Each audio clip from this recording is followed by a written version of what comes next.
del poder, ¿sí? Esta lógica se da como en democracias desarrolladas donde los poderes se encuentran equilibrados en la sociedad, ¿sí? Asimismo, existe un modelo elitista donde el poder está concentrado en pocas manos, existen pocos centros de poder estrechamente relacionados entre sí, los grupos representan los, digamos, intereses políticos, pero existe muy poca oposición, ¿sí? La mayor parte de la gente tiene muy poco poder y realmente existe una clase alta que domina la sociedad, ¿sí? La riqueza, el prestigio y el poder está en muy pocas manos. Un ejemplo de ese modelo elitista del poder, ¿dónde lo podríamos encontrar?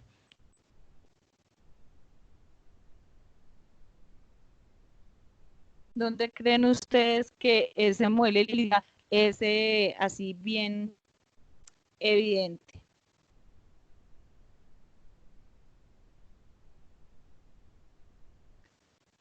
Por ejemplo, bueno, Rusia, sí,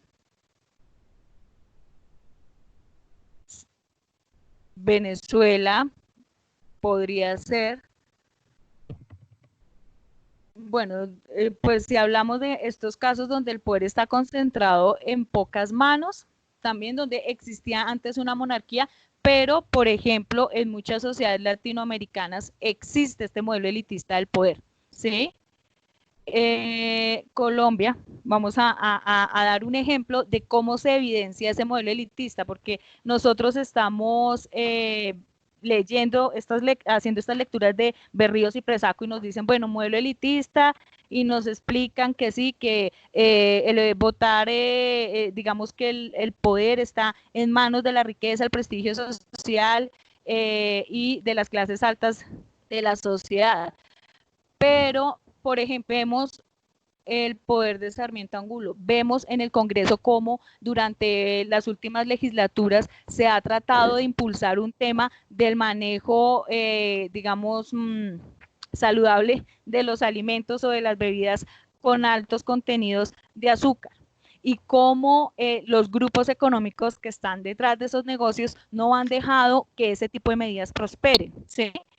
Y lo que vemos entonces es que si bien nosotros estamos hablando de una democracia, la distribución del poder en democracias como la nuestra no es muy pluralista, sino que es más bien del estilo elitista, ¿sí? Porque el voto en muchas partes del país no genera realmente una influencia de o sea, o no representan las decisiones o las necesidades o los intereses de la población, sino que, por ejemplo, existe la compra de votos. Y al existir la compra de votos, quien tiene el poder de pagar esos votos influye en el voto y en las decisiones, ¿sí? Y podemos hablar de democracia, pero vemos que el poder en esta lógica está más pensado como o está más desarrollado desde un modelo elitista, donde vemos evidentemente que el poder está en manos de muy pocas personas.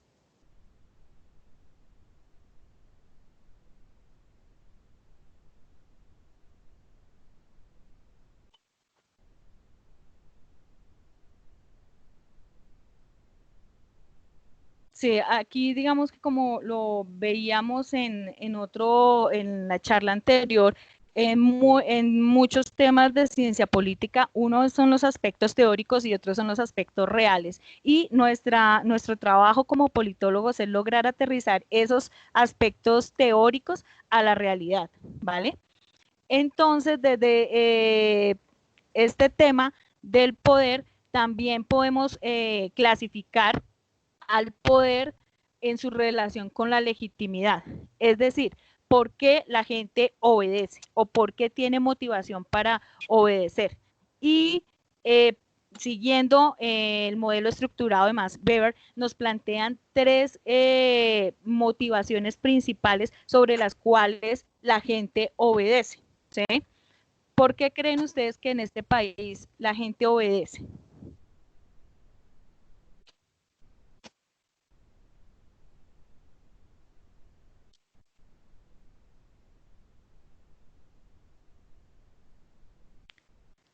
Bueno, y esa ignorancia podría estar explicada básicamente Bueno, existe una explicación por el temor, porque existe un Estado, bueno, por una falta de educación política, porque hay compra de votos, por miedo, por necesidad, por influencia. Max Weber, que fue un sociólogo alemán, que digamos que existen tres maneras de entender por qué la gente obedece o los motivos para lograr esa obediencia. Y él lo señaló bajo el carisma, bajo un modelo carismático o bajo una lógica de explicación carismática, bajo un modelo de explicación de obediencia tradicional y también bajo una explicación de obediencia legal racional. Cuando hablamos de carisma, estamos señalando que las personas pueden considerar que el mandato es legítimo en función de la atribución personal que exige obediencia.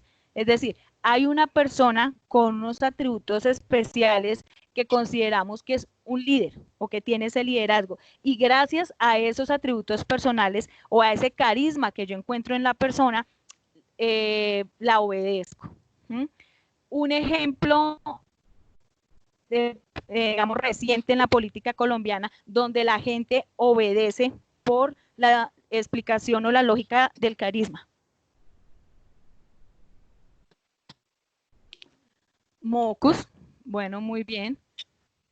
Muy bien, me parece un buen ejemplo. No lo había pensado por ahí, pero sí, bueno, Petro también, Mocus desde la figura del gobernante filósofo, desarrolló un carisma y mucha gente lo obedeció por eso. Uribe es como el ejemplo más clásico de lo que uno podría encontrar de una dominación de tipo carismático, ¿sí? En donde las personas le atribuyen ciertas características a este líder y por ello lo obedecen, ¿sí?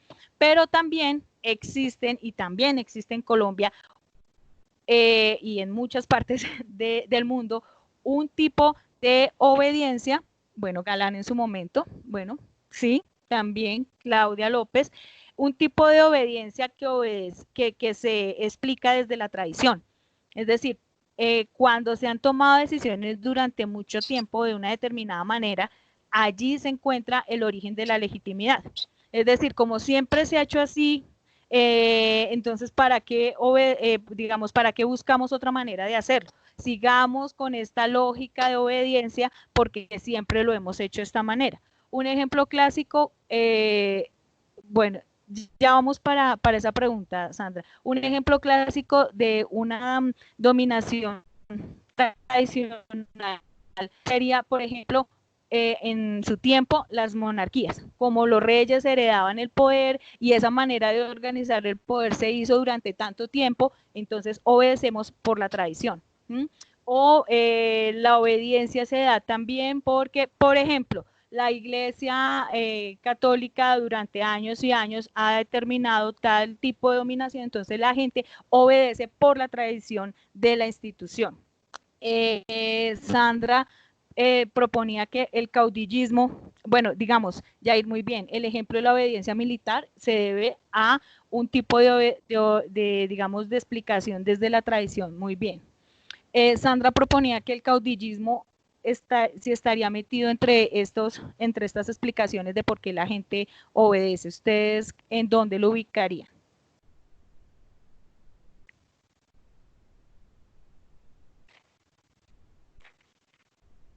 En el carismático, sí, sería una manera de explicarlo. Muy bien, Sandra. Y la tercera explicación de por qué la gente obedece, verla citó en lo legal racional. Modernamente, o digamos en democracias modernas, las personas tienden a considerar legítimo de obediencia aquello que está establecido legalmente, ¿sí? Más aún con el desarrollo de la democracia y de la ampliación de la ciudadanía. Entonces, por ejemplo, existe una constitución política que señala que en las elecciones quien tenga la mayoría de votos es el que gana y es el que debe ejercer el poder. Entonces, las personas que han votado, sea por ese candidato o no, en unas reglas de democracia, obedecen a este nuevo mandatario porque así está establecido legalmente. Quien gana la elección, así sea por poca votación, obedece, digamos, empieza a ostentar el poder político y la gente debe legítimamente obedecerlo porque así lo manda la ley, ¿sí? Allí, por ejemplo, en esta explicación, los entes reguladores, ¿dónde están presentes? Estarían presentes dentro de lo legal racional para verificar que las condiciones, por ejemplo, de las elecciones y de las votaciones se dieron de manera transparente y que la persona que ganó está allí de manera legal y legítima, ¿sí? Les voy a poner un tema que espero no genere muchos debates, pero cuando hubo el tema de si se aprobaba el plebiscito por la paz, ¿qué explicación le darían ustedes dentro de estos tipos de dominación?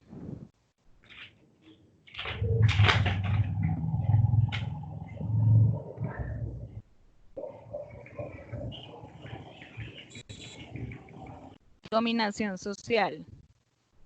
¿En dónde podríamos explicar esa votación de plebiscito por la paz al interior de estos tres modos de obedecer? ¿Ganó el no? Ganó el no, ¿sí?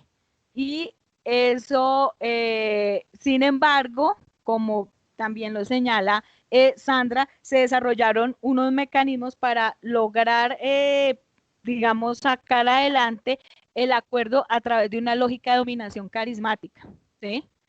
Si bien, muy bien, si bien dentro de la lógica legal tradicional, el acuerdo ganó el no por una pequeña mayoría, para, digamos que la institucionalidad, la presidencia y el Estado en general articuló acciones para meter el tema carismático y lograr sacar los proyectos que estaban alrededor del acuerdo de paz adelante, ¿sí? Entonces es importante tener en cuenta un ejemplo como estos para ver que no, digamos, si bien existen tres formas de entender por qué la gente obedece, esas tres no son totalmente puras, totalmente claras y totalmente, digamos, separadas una de la otra, porque existen casos reales como este plebiscito por la paz, donde se articulan varios. Por ejemplo, ¿sí? En la realidad entró a funcionar el carisma cuando había un mandato legal racional por una votación, ¿sí? Este es solamente un ejemplo para evidenciar que no todo está estrictamente dividido en que esto es carismático y solo carismático, esta es una obediencia de tipo tradicional, sino o esta es una obediencia de tipo legal racional, sino que se pueden mezclar. Dígale que quiten el... Bueno, y si es imposición, ¿cómo lograron esa imposición? Porque de todos modos el mandato terminó, bueno, como en palabras de Jair, imponiéndose. ¿Cómo se explica eso para lograr la obediencia? ¿Sí? Entonces, a lo que voy es para evidenciar que no existen, que si bien se explican desde estas tres formas, no existen estas tres formas en estado puro siempre, sino que pueden existir una mezcla de las formas de encontrar la obediencia para lograr el funcionamiento del Estado. ¿Listo? Yo sabía que este tema iba a generar debate, pero es para evidenciar cómo el poder de la obediencia no se explica solamente desde una sola lógica. ¿Listo? Si bien en las lecturas o en el tema encontramos que para hablar del Estado hay que hablar del poder, la manera como los autores nos explican es que también los estados o las diferentes formas de estado se desarrollan de acuerdo a cómo se organice el poder al interior de la sociedad, ¿sí? Y que esa forma de organizar el poder nos puede, o si la manera como está distribuido el poder, como está distribuido el poder al interior de la sociedad, nos da origen a diferentes tipos de estado. Aquí vamos a exponer dos tipos de estado que se explican desde la forma como está distribuido el poder al interior del Estado. Uno es el Estado capitalista, es un ejemplo de cómo está distribuido el poder al interior de la sociedad, y el otro es el Estado socialista. Vamos a comenzar por el primero. El Estado capitalista es la forma de Estado predominante en este momento, en la época contemporánea, y si bien existieron otras formas, como el Estado socialista, que ya lo vamos a explicar, en este momento el Estado capitalista se caracteriza por que, digamos que propende por la igualdad de los individuos y su posibilidad de intercambiar mercancías libremente en el mercado, ¿sí? O sea, busca que todos los individuos sean iguales, pero esa igualdad se sostiene bajo la forma en que ingresan al mercado. O sea, tú eres igual a otra persona si los dos tienen cada uno 1.000.000 de pesos para comprar mercancías o para vender mercancías en el mercado. ¿Sí? En eso se mide la igualdad, en la posibilidad en la posibilidad de ingresar al mercado. O sea, yo soy tan igual como otro para ingresar al mercado siempre y cuando cuente con los mismos recursos. Si tengo los mismos recursos, existe la igualdad, ¿sí? En el Estado capitalista existe una separación entre la persona que participa en el mercado y el ciudadano, ¿sí? Si bien, digamos, ya cada uno le otorga determinados derechos.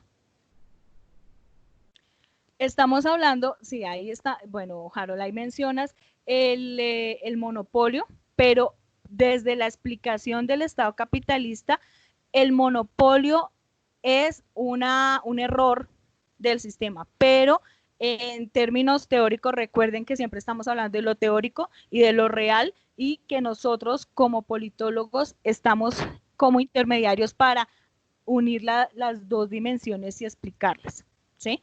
Eh, para el Estado capitalista, las instituciones estatales que encarnan el monopolio de los medios de coerción física, o sea, por ejemplo, la fuerza pública, se encuentran como tercer sujeto social que obra como garante de los derechos para toda la sociedad.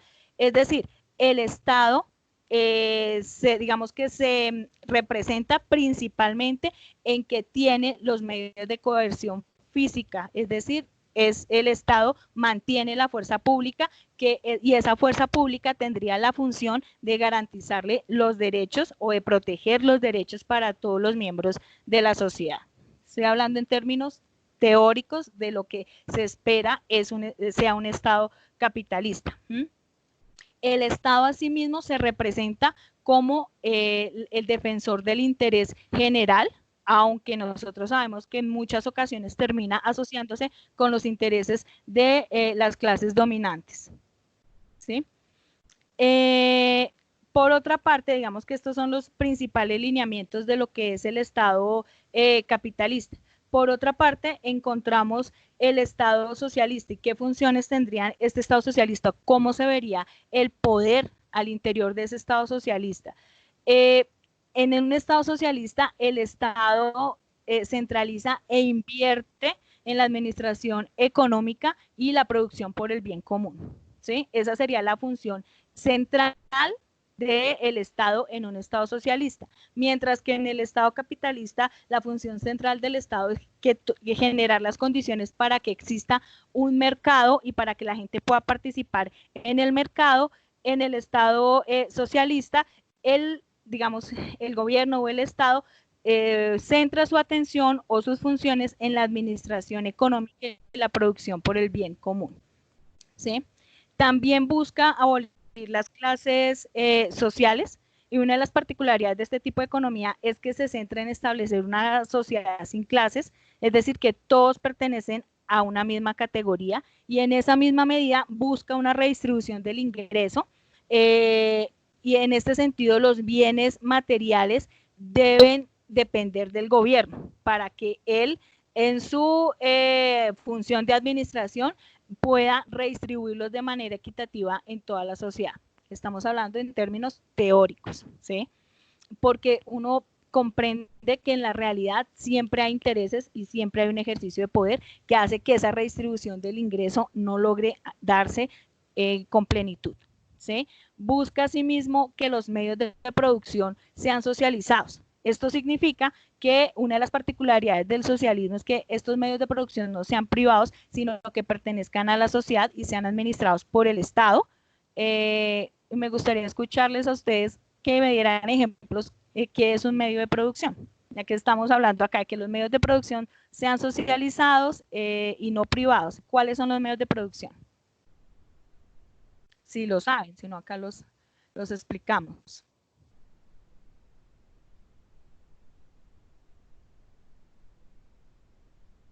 Las grandes industrias, bueno, los medios de producción,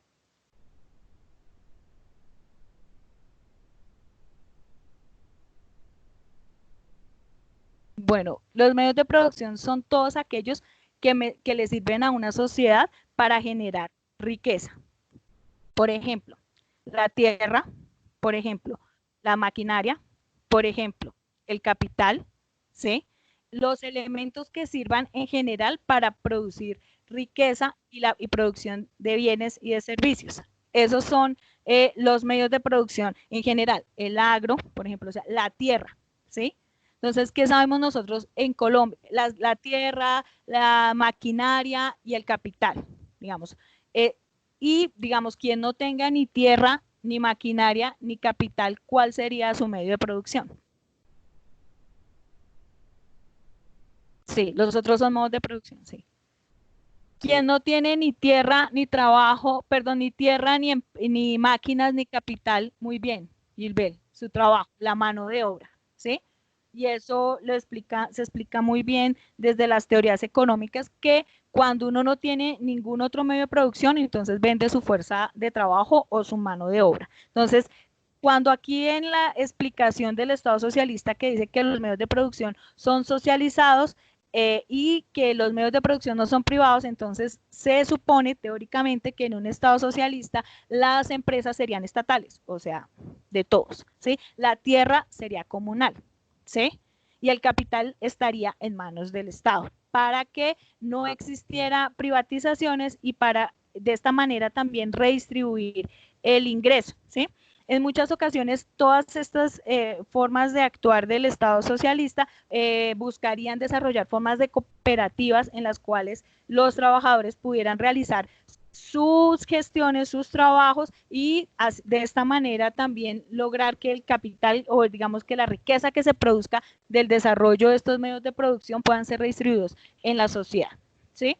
Este Estado socialista se caracteriza también por un monopolio del Estado, en donde el sistema pasa, digamos, todos los sistemas o todos los servicios pasan a ser de un único proveedor que es el Estado.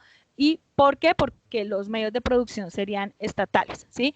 En este sentido, si todo es del Estado, debería existir una planificación y la planificación económica es esencial para lograr un mejoramiento del sistema en general. Si hay planificación económica, también hay una fijación de precios y existirían unos objetivos centralizados como lograr el pleno empleo, la distribución de una renta nacional y el desarrollo económico en general de toda la población.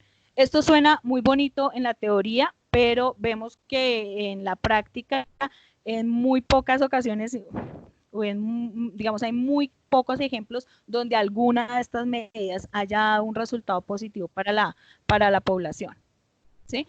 Sí, o sea, en la teoría no existiría en términos de riqueza personal y propiedad privada. Sí, en China hay algunos elementos de este Estado socialista, sin embargo, vemos que también hay de manera, si bien digamos, se encuentra estatizado por el partido, vemos mucha inversión de empresas chinas en muchas partes. Entonces, o sea, ahí hay como un capitalismo también medio camuflado, ¿sí? Entonces, vuelvo y repito, esto es lo teórico, vamos a ver cómo contrastamos esto con la realidad y qué análisis le hacemos a esa realidad, ¿sí? Entonces, si estamos hablando de cómo está distribuido el poder en el Estado, podemos hablar de dos tipos esenciales de Estado, del Estado capitalista, ¿sí?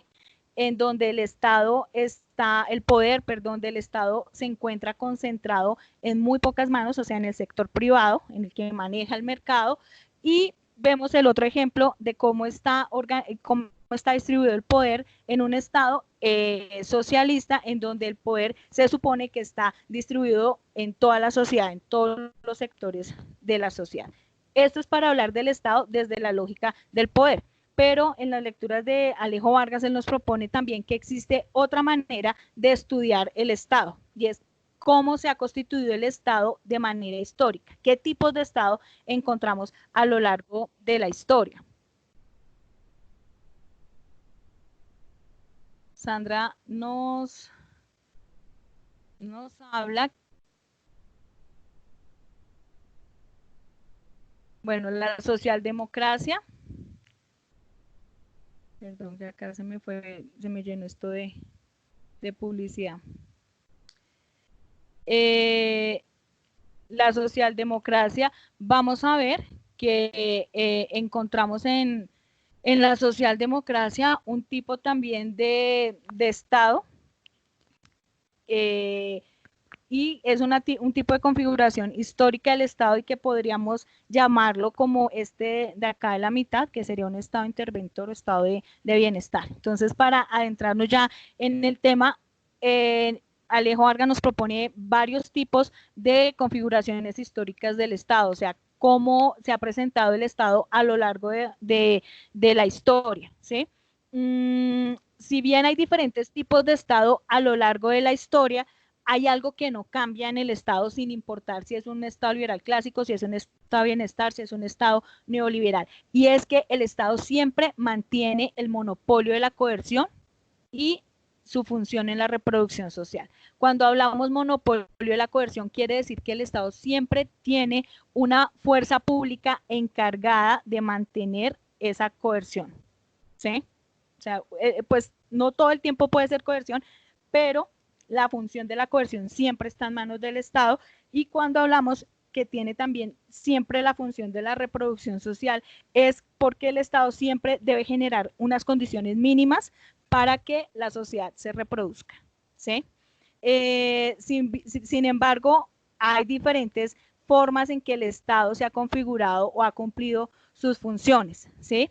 Y eso nos lleva a pensar que a lo largo de la historia ha existido un Estado capitalista que, si bien cambia su organización institucional, sus competencias y sus funciones, mantiene esta esencia, ¿sí? El Estado se transforma y se relaciona con la sociedad. El Estado, y esa manera como se relaciona con la sociedad es diferente de acuerdo a las distintas etapas históricas que estamos viviendo. Entonces, en este momento que estamos atravesando por un Estado neoliberal, la relación entre Estado y la sociedad es bien diferente a la que existía hace 80 años, ¿sí? Entonces vamos a hablar un poco de cuáles han sido los principales, estos no son los únicos, pero cuáles son los principales tipos de estados de acuerdo a las etapas históricas. Vamos a ver tres principalmente: el Estado liberal clásico, el Estado interventor o Estado de bienestar, y el Estado neoliberal. Les iba a pedir un favor, es que no puedo ver acá la hora. Cuando estén faltando 10 para las 8 me avisan, para ir cerrando el tema y que ustedes puedan ir a su clase de cátedra una vista. Gracias. Entonces vemos en el Estado, bueno, listo. Bueno, entonces vamos a hablar de esto, explicarlo, y si les propongo una nueva sesión para la otra semana para hablar directamente del sistema político y régimen político. Bueno, en el Estado liberal clásico, vemos que en términos políticos existe una democracia representativa a través principalmente del sufragio universal masculino, ¿sí? Inicialmente es un sufragio universal masculino, ¿sí? Y que busca la integración de los poderes ejecutivos y legislativos, y también constituir un poder judicial independiente de estos poderes. O sea, hay una división de poderes al interior de este Estado liberal clásico. O sea, hay un poder ejecutivo que es, digamos, lo va a representar con el presidente, hay un poder legislativo, que en este caso está en manos del Congreso, y hay un poder judicial, que son todos los órganos de la justicia, y que se supone que en un Estado liberal clásico estos están independientes. Teoría, ¿sí? Vamos a ver la práctica, y eso es otra cosa, ¿sí? Vamos a ver entonces cómo es la relación de la justicia en este país, por ejemplo, el poder judicial con el poder legislativo y el poder ejecutivo, y vemos que, perdón la expresión, eso es un sancocho. Se supone que en un Estado liberal clásico cada poder es independiente, ¿sí? Y existe también el pluripartidismo, o sea, hay varios partidos políticos que defienden determinados intereses en elecciones que sean de manera regular y que a su vez garantizan una alternancia en el ejercicio del poder. Quiere decir que, por ejemplo, en unas elecciones ganó el partido rojo, en otras elecciones el partido verde, en otros el partido azul, ¿sí? Hay una alternancia en el poder. Eso es en lo político. En lo social, en el Estado liberal clásico, hay una plena vigencia y respeto, no irrespeto, sino y respeto al ejercicio de las libertades individuales que están consagradas en los derechos humanos universales conforme a las leyes, se desarrollan, ¿sí? Un ejemplo de este tema de las libertades individuales es lo que está pasando en Estados Unidos en este momento. Si ustedes han visto noticias, hay un grupo de personas conservadoras que apoyan a Trump y que están en contra de la cuarentena porque dicen que es una violación a su libertad individual de la movilización, ¿sí? Entonces, allí podríamos... demócratas, no, hay varios ahí que están apoyando a Trump, ahí. Sí, entonces, bueno, paréntesis, en muchos medios hablan que Trump perdió su reelección por el manejo que le dio a la cuarentena. Uno ve esas noticias donde hay gente que apoya salir de la cuarentena rápido y apoya a Trump, entonces uno dice, bueno, eso no está tan asegurado. Bueno, cierro paréntesis. Este Estado liberal clásico en lo económico tiene un respeto profundo por la propiedad privada y considera que debe el Estado, o sea, digamos que entre una de sus funciones es proteger esta propiedad privada y proteger la independencia de los medios de producción, ¿sí? Busca también el desarrollo de una economía de libre mercado donde haya un juego libre de la oferta y de la demanda, ¿sí? Busca también una privatización de los medios de producción que sean del Estado. Entonces, por ejemplo, las empresas estatales deberían privatizarse, ¿sí? Y que básicamente el Estado se debe encargar de mediar en los conflictos entre particulares. Esa debería ser su función y no, por ejemplo, vender bienes y prestar servicios, ¿sí? Esas, digamos, las principales características muy generales del Estado liberal clásico, ¿sí? Entonces, un Estado donde en lo político se caracteriza por una democracia de un sufragio universal principalmente masculino, digamos, en sus inicios, en lo social por un respeto profundo a las libertades individuales y en lo económico por un respeto profundo a la propiedad privada, ¿sí?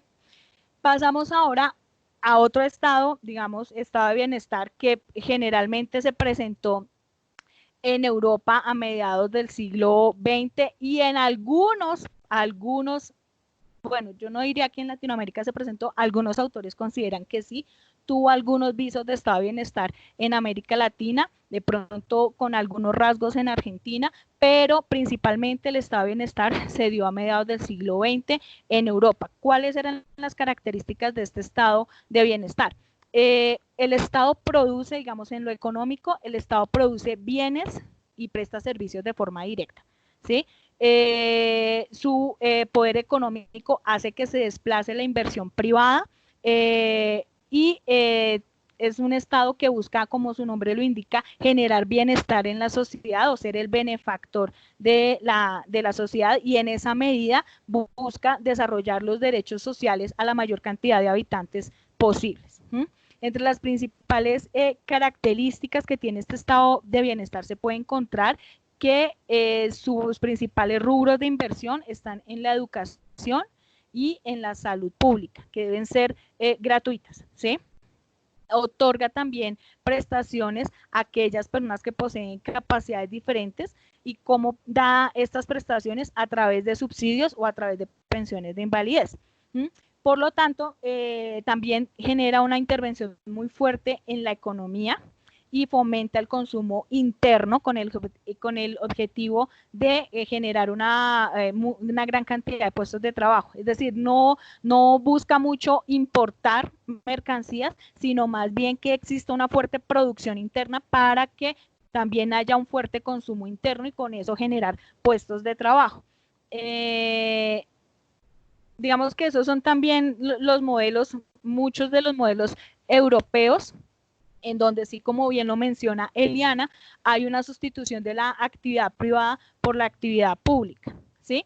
Claro que aquí lo que vamos a ver, sobre todo en Latinoamérica, es que algunos visos de Estado, más que, digamos, aquí en Latinoamérica no hubo tanto como Estado de bienestar o Estado interventor, sino más en un Estado proteccionista, que fue desplazado por el Estado neoliberal, que es el que predomina, que digamos no es que es el que predomine, es el que se encuentra establecido desde 1991 en la Constitución Política de Colombia. Por ello vamos a mencionar algunos rasgos generales. Yo sé que muchos de ustedes conocen cuáles son las características de este Estado neoliberal, pero pues las voy a mencionar para que nos quede cerrado este tema y con eso vayamos cerrando la presentación. Por favor, ¿me pueden decir la hora?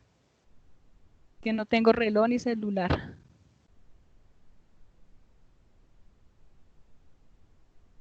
Listo. Lo vamos a decir 5 minutos. Muchas gracias, Andrés. 5 minutos y vamos cerrando.